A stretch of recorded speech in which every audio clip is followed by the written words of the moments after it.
This video details the peer review process when creating a PDS archive. In this video, we will cover the goals of the peer review process, what to expect during the peer review process, the role of the data provider, and the role of the reviewer in the process.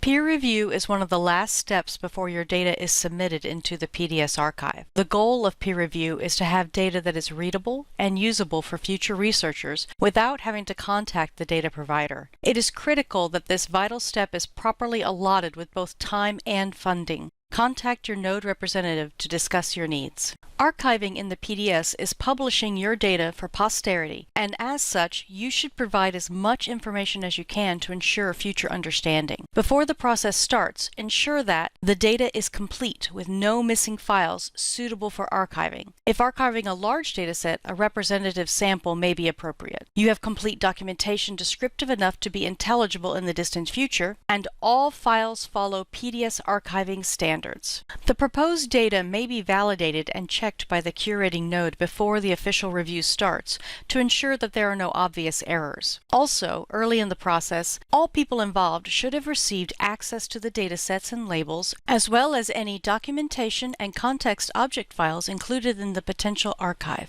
Distributing this information is the responsibility of the curating node. The actual peer review meeting can be conducted by phone conference, video conference, or email. The review process usually involves 5 to 6 people, including a node representative who chairs the meeting. Other node personnel may be present to address questions about PDS standards, to take notes, or record liens. Engineering node usually provides a representative who looks over the technical aspects of the archive. The data preparer, who represents the group responsible for preparing the data for ingestion and who can answer questions about the formatting and content of the data. And the peer reviewers, generally 2 to 3 people knowledgeable in the type of data being reviewed. Reviewers are external to the data preparation team and/or people who are knowledgeable in the subject and may be interested in this data set. Reviewers can be recommended by the data provider or by the curating node. The tasks of the reviewers are as follows. They'll be given a set of instructions by the curating node regarding expectations and methods of providing comments or reports to the node. Each data set should be evaluated for completeness, intelligibility, interpretability, and archival quality.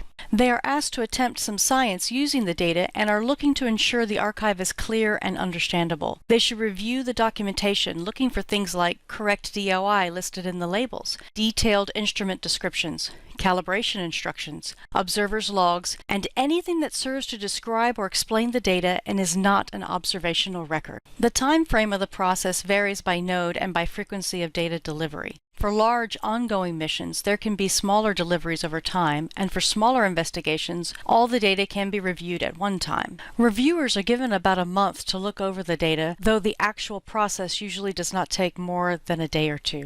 Any problems or difficulties encountered by the reviewers in the mechanical process of accessing the data, the archival quality of the data, and the metadata and documentation will be discussed. Specific problems and deficiencies are noted on a list of liens, which is collected by one of the curating node representatives. That list is then discussed in meetings that can last any time from an afternoon to a couple of days. If the list of liens is very straightforward, the teleconference may be skipped and all discussions may happen over email. A decision is based on the recommendations of the reviewers to either accept the data as is, accept the data conditional on the resolution of identified liens, or to reject the data. There is also an option to certify with liens, where an archive is released with the caveat that a new release will supersede this release. The data is good and usable, but liens related to potentially the metadata and/or documentation may remain and will be resolved with the updated release. This way, proposals can be made using the original release while remaining liens are being addressed. The data provider is given some time to resolve any liens placed on the data.